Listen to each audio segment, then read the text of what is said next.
አሰላሙ አሌይኩም ወራህመቱላሂ ወበረካቱ። ውድና የተከበራችሁ የቻናሌ ተከታታዮች እንዴት ናችሁ? ሰላም ናችሁ? እንደ ክርስቲያን ወገኖቼ ሰላም ብያለሁ። ሁላችሁም በያላችሁበት ሰላማችሁ ይብዛ። ዛሬም እንደተለመደው በአዲስ ቪዲዮ ተከስቻለሁ። ለዚህ ቻናል አዲስ ሆናችሁ ሰብስክራይብ፣ ሼር፣ ላይክ በማድረግ ቤተሰብ ሆኖ ነባሮቹም ሼር፣ ላይክ፣ ሀሳብ አስተያየት በመስጠት አበረታቱኝ ይላለሁኝ። ዛሬ ይዤላችሁ የመጣሁት እንግዳ ድራማ 36 አዶኒ ኖኖ ጋር ደውሎ ቤሉልን እሱ እንዳገተ ነግሯት ነበረ። ሲነግራትም ለማንም ትንፍሽ እንዳትይ ለማንም እንዳትናገሪ ብሎ ነበር እየነገራት። እሷ ግን ለእህቷ ለመሲ ሄዳ በእኔ ምክንያት ነው ለዛውም ግን ማን እንዳገተው አውቅ ያለው አለቻት። መሲም ስጠይቃት ቤሉልን ያገተው አዶኒ ነው አለቻት። መሲም ይህንን ላምን አልችልም፣ እንዴት ወንድሙን ያግታል? እንዴትስ እንደዚህ ያደርጋል? አለቻት። ኑኑ ለዛውም በእኔ ምክንያት ነው ያገተው አለቻት። በአንቺ ምክንያት እንዴት እንደዚህ ሊሆን ይችላል? ኑኑም አላቅም፣ ነገሩ ግን በጣም ይከብዳል አለቻት። መሲም እንድትነግራት አስገደደቻት። ኑኑም ብዙ ጊዜ አዶኒ አስጠንቅቆኝ ነበረ ከቤሉል ጋር እንድትሆኚ ከሱ ጋር እንዳላይሽ ብሎ አስጠንቅቆኝ ነበረ አለቻት። ለምንድን ነው የሚያስጠነቅቅሽ? ለምንስ እንደዚህ ያደርጋል? አለቻት።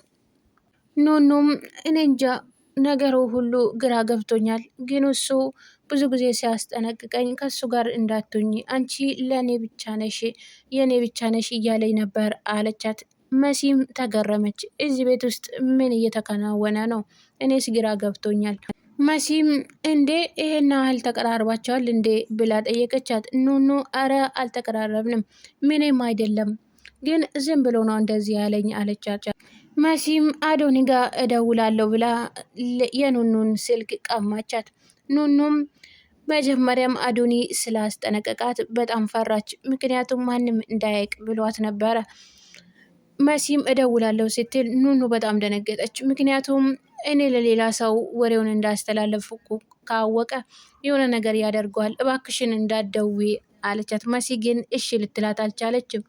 ኑኑ ጭንቀቷና ስቃይ እየበረታ መጣ።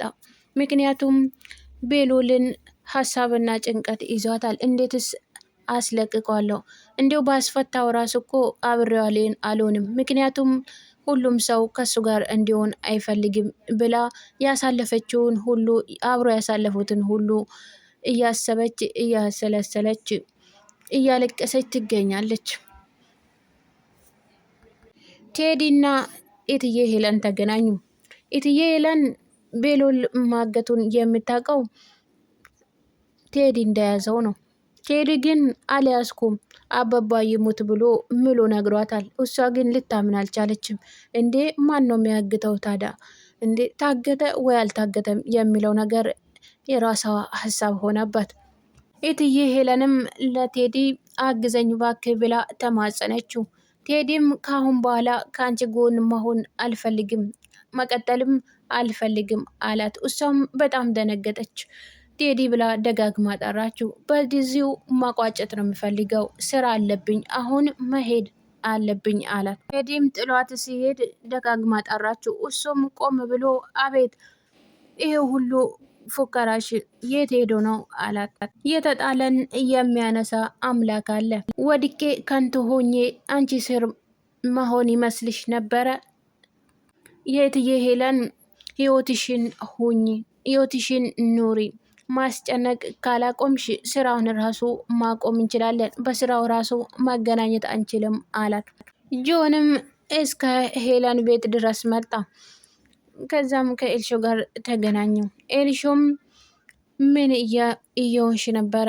ምን እያልሽ ነበረ ደውለሽ ብሎ ስጠይቃትም እሱን ትታ እሱ ያመጣውን ሀሳብ ትታ ወንድሜ እኮ ታግቷል፣ እባክህን በጣም ጨንቆኛል፣ አንተ ብዙ ጓደኞች ስላሉክ ብዙ መፍትሄ ልታገኝ ትችላለህ፣ ወንድሜ የሚፈታበት የሚለቀቅበት መንገድ ፈልግልኝ አለችው። ጆንም በቂ የሆነው መልስ መለሰላት። እኔ ምን ቤት ነኝና ነው ወንድምሽን የማመጣው? ከኔ ህይወት ጋር ይሄ ምን ያገናኘዋል? እኔ ያልኩሽን ተናገሪ፣ እሱን ተይና። ሾም በቂ ብር ብዙ ብር እንደሚያገኝ ነገረችው። እንኳን እሱን ካመጣ ወንድሜን ካመጣህልን እንኳን እኔ አይደለም እናቴ ራሱ ብዙ የሆነውን ብር የምትፈልገውን ያህል ብር ትከፍላለች አለችው። እሱ ግን ይሄ መሆን አይችልም፣ ላደርገውም አልችልም። ኤልሾም በጣም ተማጸነችው። አንድ ያለ ወንድሜ ነው እባክህን አምጣልኝ ብላ ተማጸነችው። እሱም ይሄንን በፍጹም ሊያደርግ አልችልም፣ ደግሞ ምንም ነገር አታሳዝኝም፣ እንዲሁም በጣም ነው የምታናጅኝ አላት። ጆንም በብሩ ተታለለ። ምክንያቱም ላስብበትና እነግርሻለሁ አላት። እሷ ግን አሁን ነው መሆን ያለበት ይሄ ነገር፣ ምንም እኮ ማሰብ የሚያስፈልገው ነገር አይደለም አለችው። ቴዲ ጥሏት ከሄደ በኋላም እትዬ ሄለን ኋላ ኋላ እየተከተለችው ረጅም መንገድ ተራመዱ። ከዚያም በኋላ ቴዲ ወደ መኪናው ስር ገብቶ ተደበቀባት። ምክንያቱም እሷ ከኋላ እንደተከተለችው አውቆ ነበረ። ተደብቆም እያያት እሷ ፈልጋ ፈልጋ አጣችው። ይሄ የማትረባ ቴዲ ምንም ቢሆን አልፋታህም፣ የት ገባ ደግሞ ምን ውስጥ ገብቷል ብላ እየፈላለገችው፣ እሱም ተደብቆ ቆሞ ያያታል። መሲም ቴዲ በቀጠራት መሰረት የቀጠራት ቦታ ሄዳ እየጠበቀችው ረጅም ሰዓት አስቆጠረ ቴዲ ሳይመጣ። ቴዲም መንገድ ላይ ሰው አጋጥሞኝ ነው የቆየሁት ይቅርታ አላት። ከተገናኙም በኋላ ሰላም ተባብለው እዚህ ጋ ማውራትና መቀጠል መቀመጥ የለብንም ሌላ ቦታ መቀየር አለብን አላት። ለምን ብላ ጠየቀችው። አይ ሌላ ቦታ ይሻላል ብሏት፣ እሷም ሂድ በቃ እሺ እኔ ከኋላ ይከተልሃለሁ አለችው። ጆንና ኤልሾ አብሮ በሆኑበት አጋጣሚ አዶኒ መጣ። አዶኒ መጡም ለኤልሾ እሱ ቤሉልን እንዳገተው ደበቀባት። እሷም ሰላም ብለው እየጠፍታ ነው እየፈላለኩ ነበረ፣ ምክንያቱም ቤሉል መያዙን ልነግርህ አለችው። ወንድሜ እኮ ታገተ፣ ወንድሜን አገቱት ብላ ነገረችው። እሱም ሰምቼ ነበረ እየፈላለኩት ነበር አላት። አዶኒም ጆን ትኩር ብሎ ሲያየው ለምን ታያኛለህ መባባል ጀመሩ። ኤልሾም በጣም ደነገጠች። እንዴ የት ተገናኝታችሁ የት ትተዋወቃላችሁና ነው አንድ ሁለት የምትባባሉት? ምን ሆናችሁ ነው አለቻቸው። አዶኒም በጣም ተናደዋል። ቤት ውስጥ ማን አለ? እትዬ ሄለንስ ቤት ውስጥ ናት ብሎ ለኤልሾ ጠየቃት። ኤልሾም እኔ እንጃ እትዬ ሄለን ወንድሜን ልትፈልግ እንደሄደች ነው ማቀው። ሌላውን ደግሞ እኔ በየክፍሉ ገብቼ አላየዋቸውም። ስለዚህ መኖርና አለመኖራቸውን አላቅም አለችው። አዶኒም ተነስቶ ብድግ ብሎ ወጣ። ጆንም ለኤልሾ ወንድሜ የምትይው ይሄን ነበር አይደል እንዴ? ይሄን ነበር ወንድሜ ነው ብለሽ አስተዋውቅሽኝ አላት። እሷም አዎ ወንድሜ ነው፣ ግን ያኛው የተያዘው የታገተው ትክክለኛ ወንድሜ ነው አለች። ይሄም ወንድሜ ነው፣ ወንድሜ በለው ያው አለችው። አዶኒም በጣም ተናደደ። ኑኑ ክፍል ሄዶ ክፍሏን አንኳኩቶ ኑኑን አስወጣት። ኑኑንም ሁለት እጇን ይዞ እንዴ ደግሞ አታፍርም እንዴ ትናገራለች ለቤተሰቡ እንኳን ብለ አታፍርም እንዴ አለችው። ለምን አፍራለሁ? ለምን እፈራለሁ? ደግሞም የሆነ ነገር እያደርገዋል ከተናገርኩኝ ብለሽ ስለምታስቢ ይሄን ነገር ልታደርጊው ስለማትቺ አስጠንቅቄ አውቃለሁኝ አላት። እሷም በጣም ጨዋችበት። አንተ የማትረባ ሰው ነህ፣ በጣም ጨካኝ ሰው ነህ ብላ ጨዋችበት። አትጩይብኝ ብሎ አፏን አፍኖ ያዛት።